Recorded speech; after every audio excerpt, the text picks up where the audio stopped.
This is an ABC News special report. A presidential address to the nation. The crisis in Syria.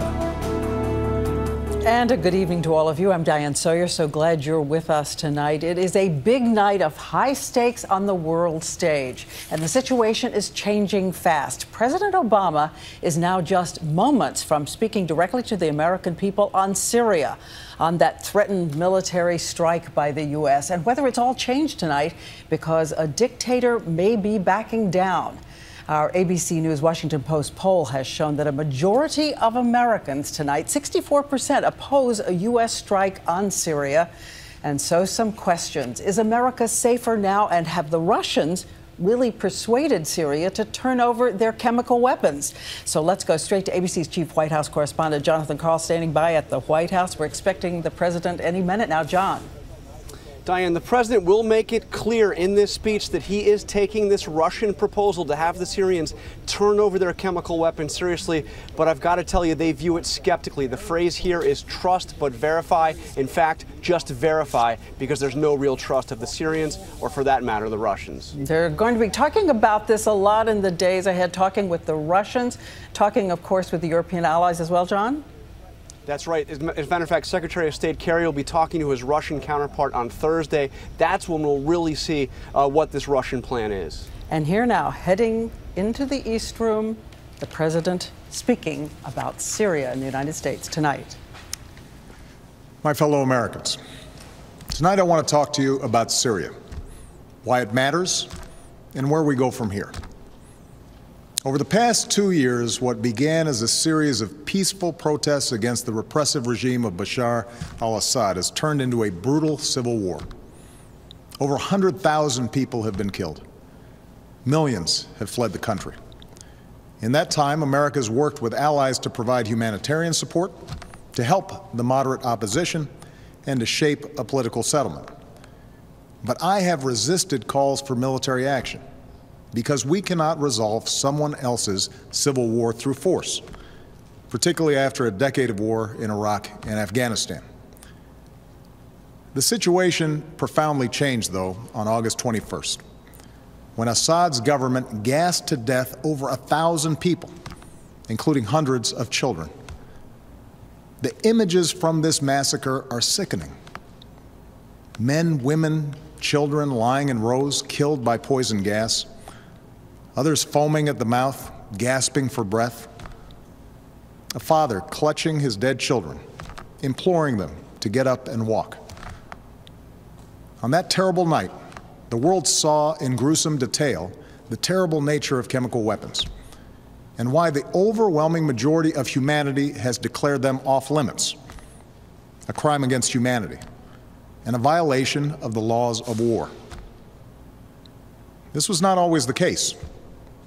In World War I, American GIs were among the many thousands killed by deadly gas in the trenches of Europe. In World War II, the Nazis used gas to inflict the horror of the Holocaust. Because these weapons can kill on a mass scale, with no distinction between soldier and infant, the civilized world has spent a century working to ban them.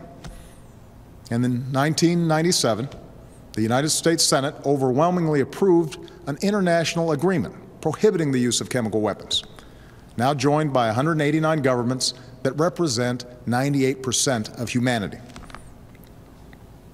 On August 21st, these basic rules were violated, along with our sense of common humanity. No one disputes that chemical weapons were used in Syria. The world saw thousands of videos, cell phone pictures, and social media accounts from the attack.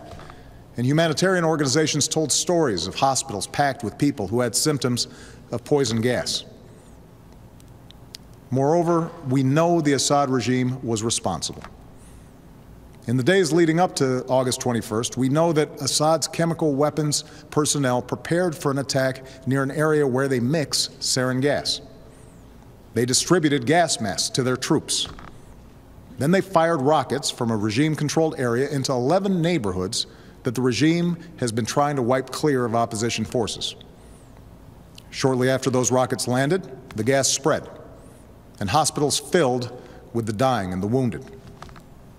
We know senior figures in Assad's military machine reviewed the results of the attack, and the regime increased their shelling of the same neighborhoods in the days that followed. We've also studied samples of blood and hair from people at the site that tested positive for sarin. When dictators commit atrocities, they depend upon the world to look the other way until those horrifying pictures fade from memory. But these things happened. The facts cannot be denied. The question now is what the United States of America and the international community is prepared to do about it. Because what happened to those people, to those children, is not only a violation of international law, it's also a danger to our security. Let me explain why.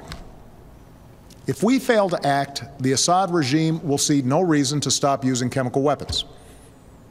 As the ban against these weapons erodes, other tyrants will have no reason to think twice about acquiring poison gas and using them. Over time, our troops would again face the prospect of chemical warfare on the battlefield. And it could be easier for terrorist organizations to obtain these weapons and to use them to attack civilians. If fighting spills beyond Syria's borders, these weapons could threaten allies like Turkey, Jordan, and Israel. And a failure to stand against the use of chemical weapons would weaken prohibitions against other weapons of mass destruction and embolden Assad's ally, Iran, which must decide whether to ignore international law by building a nuclear weapon or to take a more peaceful path.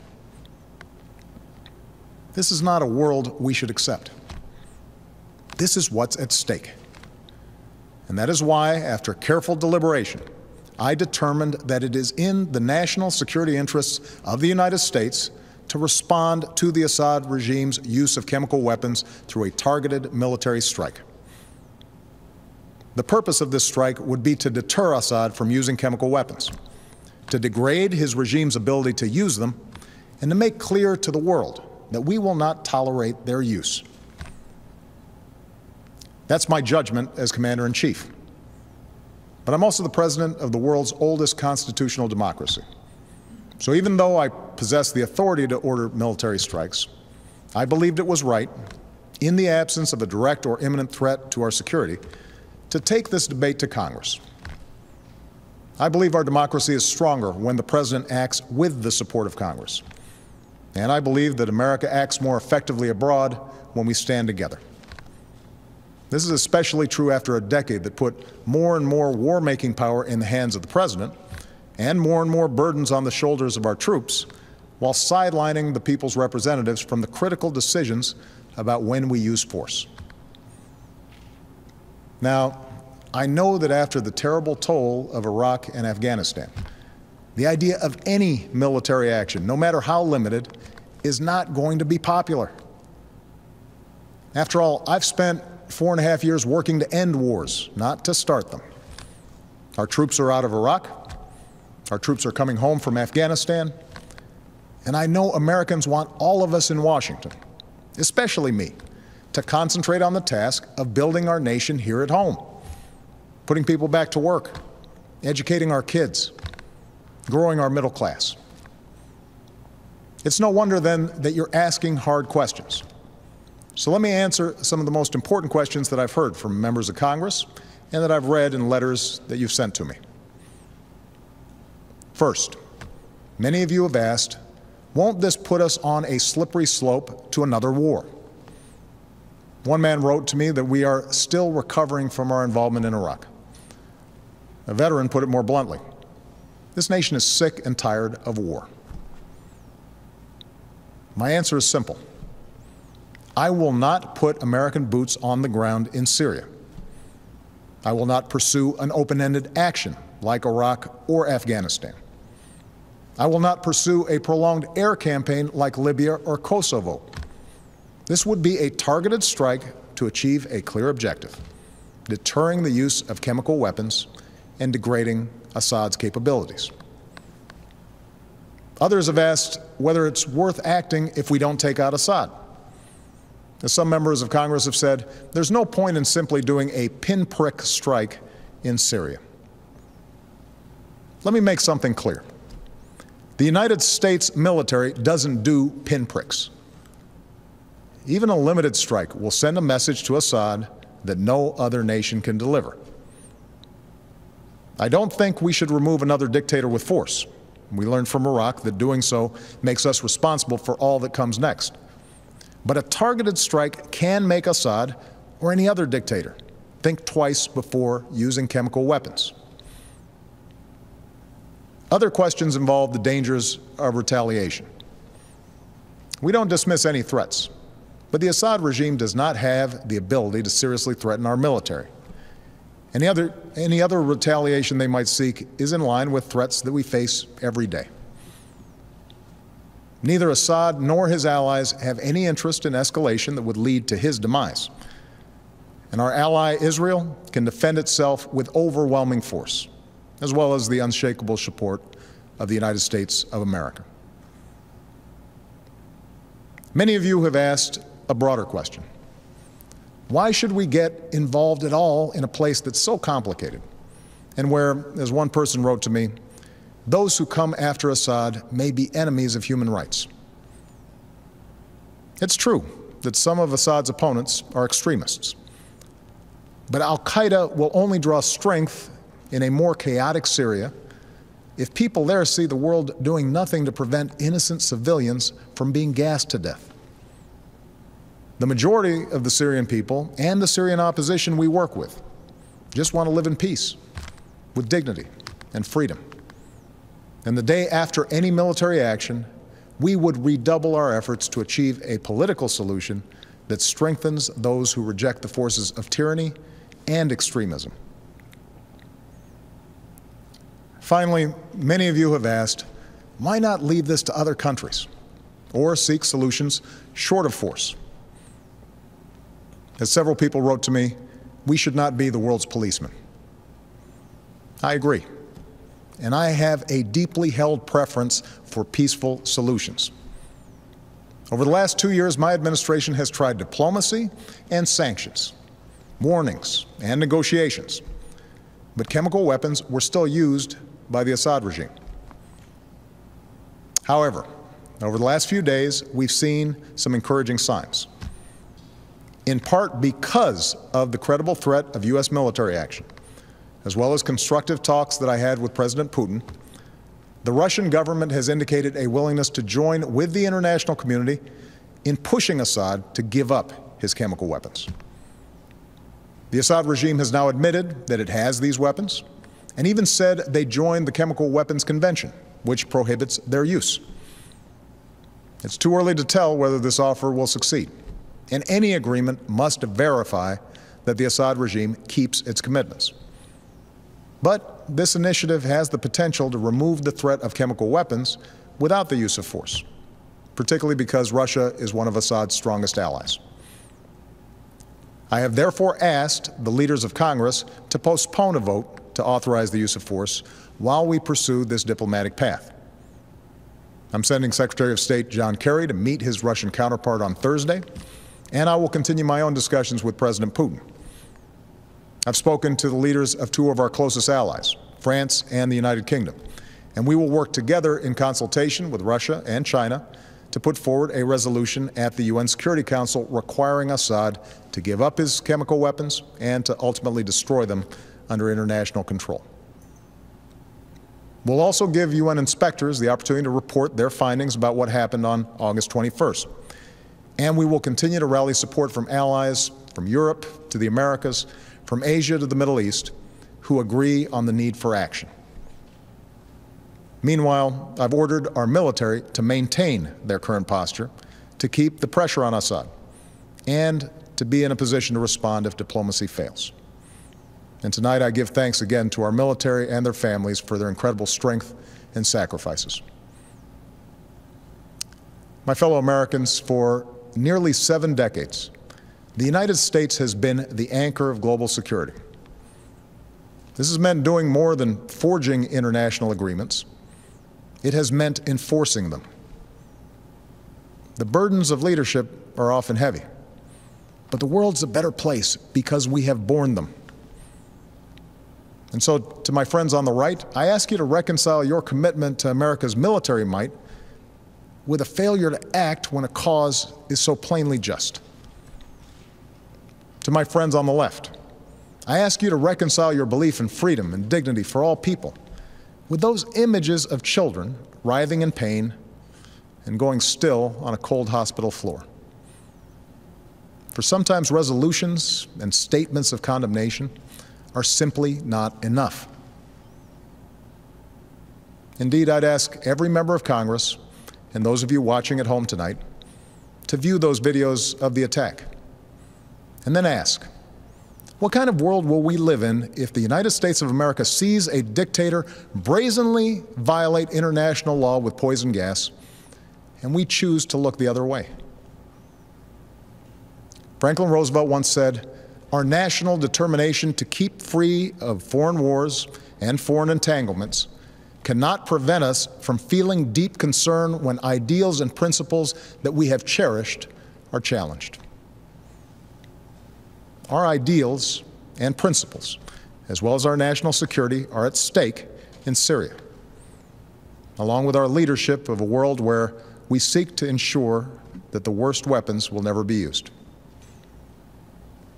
America is not the world's policeman. Terrible things happen across the globe, and it is beyond our means to right every wrong. But when, with modest effort and risk, we can stop children from being gassed to death and thereby make our own children safer over the long run, I believe we should act. That's what makes America different. That's what makes us exceptional. With humility, but with resolve, let us never lose sight of that essential truth. Thank you, God bless you, and God bless the United States of America. And there you have the president still making a case for U.S. action against Syria, even as a negotiation is on the table. However, saying that he has asked the leaders of Congress to postpone any vote to see if those negotiations work. So let's go back to Jonathan Karl at the White House, because, John, this is about U.S. leadership on the world stage. What does the White House want to happen now? Oh, there is so much at stake here for the president. He asked Congress to postpone that vote at a time when he was going to lose that vote in Congress. Now, so much rides on this diplomatic effort. What he wants, above all, is to be able to go forward and see that diplomatic effort without being cut off here at home by a Congress saying that they would not support him if he chose to attack. And back now to Martha Raddatz, Chief Global Affairs Correspondent. Martha, what is the view at the Pentagon about the Russian deal, first of all? And what is your thought tonight about keeping the finger on the trigger, someone said to Jonathan Karl earlier, and keeping the U.S. military at alert? Well, I think they have to stay on alert, Diane, and the president made a case for this military strike, the threat of a military strike, to stay in play. I think at the Pentagon, everybody's hopeful about some sort of diplomatic solution. But the bottom line here is tonight, Diane, that it is highly unlikely that in the coming weeks or even months there will be a military strike on Syria because of these delays, if ever. So is it possible to say it's over, this threat of a military strike? Oh, I don't think you can say it's over, but it is delayed for weeks, if not months, unless this diplomatic deal falls completely apart very quickly. All right, let's go now to Terry Moran, who's senior foreign correspondent. He's over in Beirut, Lebanon right now. And Terry, again, I was saying this is about U.S. leadership on the world stage. How is this seen? How will this speech be seen and these actions be seen tonight in the eyes of the world? Well, Diane, there are two things that you hear a lot in this part of the world. First, you recognize the catastrophic calamity to American credibility that the claims about Iraq's weapons of mass destruction were. People don't believe this president or this administration when they talk about this attack on August the 21st, and they want to see and hear real evidence, not the claims of the Secretary of State or even the president. The other thing is that people in this part of the world respond to strong leadership, and you hear around these words about Obama, that he's hesitant, indecisive, that he's been outmaneuvered by Bashar Assad. And so this is a real problem for the United States going forward, being clear, backing up its claims with evidence and with credible action as well. All right, Terry Moran standing watch for us tonight from the region. And again, it's about 4 in the morning, a little after 4 in the morning. In Syria, we have no evidence that the president's speech was shown on television there, and we will await word to see what Bashar al-Assad, some 6,000 miles away, has to say from his palace in Damascus. And for right now, we will return you to your regular programming. For some of you in the West, that's World News. I'll see you there. And we'll have more on the crisis in Syria with Terry Moran from Beirut later tonight on Nightline, and of course tomorrow on Good Morning America as well. And we hope you continue the conversation with us right now on the ABC News Facebook page online. I'm Diane Sawyer. To all of you, a good night. This has been a special report from ABC News.